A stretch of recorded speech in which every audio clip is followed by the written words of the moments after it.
Hey everybody, welcome back to World of Tanks with Hachiman.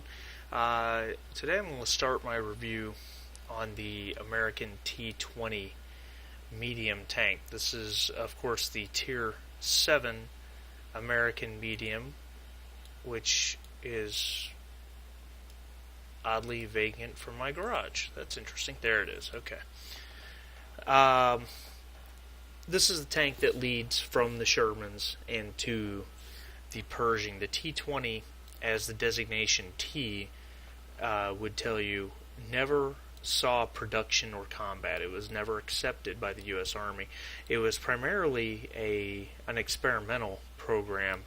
When the M4 Sherman went into production, the U.S. Army was immediately in search for a successor because they knew they were going to need bigger and better tanks to defeat the Germans. At least they thought they would. So while this tank never saw battle, a lot of the innovations in it did see battle later on in life in the M26 Pershing and pretty much all future American tanks, light, medium, and heavy. The first thing you will note, and I'm sorry about my interface here, but the first thing you'll note is how the upper plate comes down and meets the lower plate at this pointed beak right here where the armor is extremely thick. And even though the lower plate is relatively thin, it's angled so well. I'm trying to get you a good view of it. It's angled very well, so you still don't want to take a shot there. I'll go over the armor values in a minute. But this design, if you look back at the M4 Sherman, the upper plate just kind of curves into the lower plate. And it's that way on the Sherman Jumbo. It's that way on the Izzy 8. If you look at the heavy tanks, the American T1 heavy tank, which was also a prototype tank, does the same thing. And even the M6, which did theoretically enter service but really didn't see any combat, period, it does the same thing. Tank designers realized that this pointed beak design was more effective. And again, you'll see it on the Pershing, you'll see it on the Patton, and you'll see it on pretty much all of the future American tanks. The T-20's gun, it's a Tier 7, 90mm weapon. The M3 gun, which was the original gun used also on the M26 Pershing. At Tier 7, you will find this gun to be very effective. 240 average damage, 320 on HE. 160 millimeters of penetration, which is more than ample to deal with most of what you're going to fight at Tier 7. You can penetrate the front of a T-29 with this gun if you know where to shoot. And you'll have no trouble penetrating the sides or the rear of just about anything. And with 240 damage, and the way I have mine equipped, a 7.93 reload time, basically 7.5 shots per minute. The DPM's okay, right around 1800. There are weapons out there with more DPM, of course. That's assuming all your shots penetrate and hit the target. The accuracy characteristics: 0.38 dispersion at 100 meters, which is overall very good for a Tier 7 medium tank. 2.3 second aiming time, which is also very good. You'll see I do not equip mine with a gun laying drive. You can if you feel the need, but more important, and I'm not sure why I don't have it on this tank at this moment, more importantly is the vertical stabilizer, because this is a medium tank, a very quick medium tank, which you'll see in a bit, and it absolutely must take a lot of its shots on the move. You will not be standing still shooting like a TD or even a heavy tank.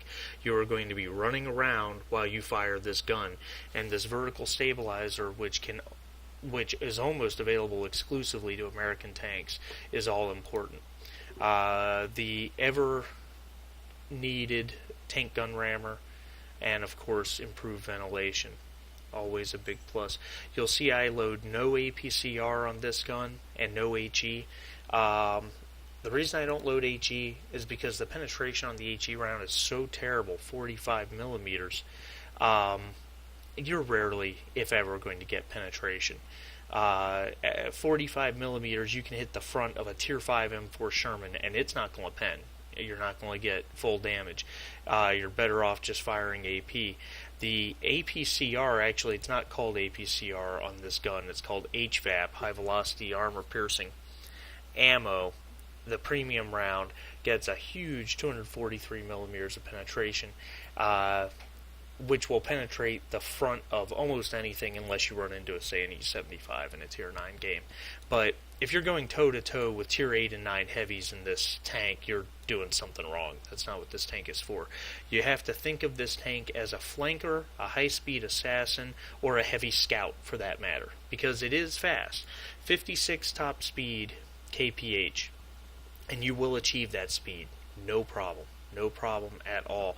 The tank only weighs 31 tons with 560 horsepower, so it's got an excellent horsepower to, specific power, 17 or better horsepower to ton ratio.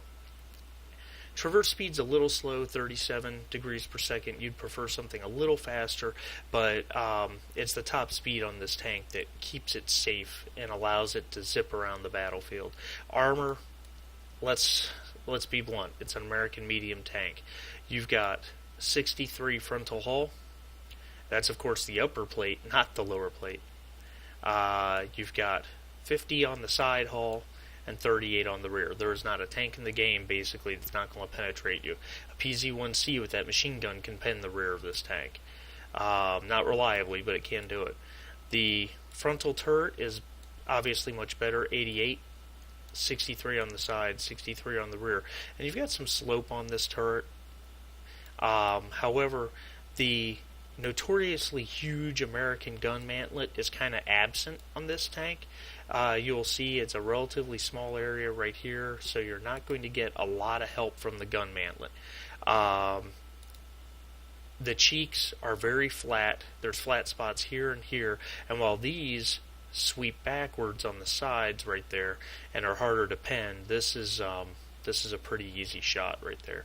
Tank does have excellent gun penetration, so it can peek over hills and whatnot. However, the biggest advantage this tank has is its speed combined with its profile. Look at the Sherman. Much, much taller. Sherman Jumbo, a little bit taller. T-29, Tier 7 American tank, heavy tank, gigantic compared to the T-20. This tank has the low profile similar to, say, the Cromwell, so you can zip between hills without being spotted, without being seen, much like a low profile Scout or Cromwell. You don't stick way up like the other tanks, and that's its biggest advantage, combined with its speed. So, anyway, I hope this was a good overview. You're going to see a couple games. The next two videos are going to be gameplay reviews with commentary, where you'll really get to see the T20 in action, see what it can do. Please rate the video below and subscribe for more. Thanks, guys. See you next time.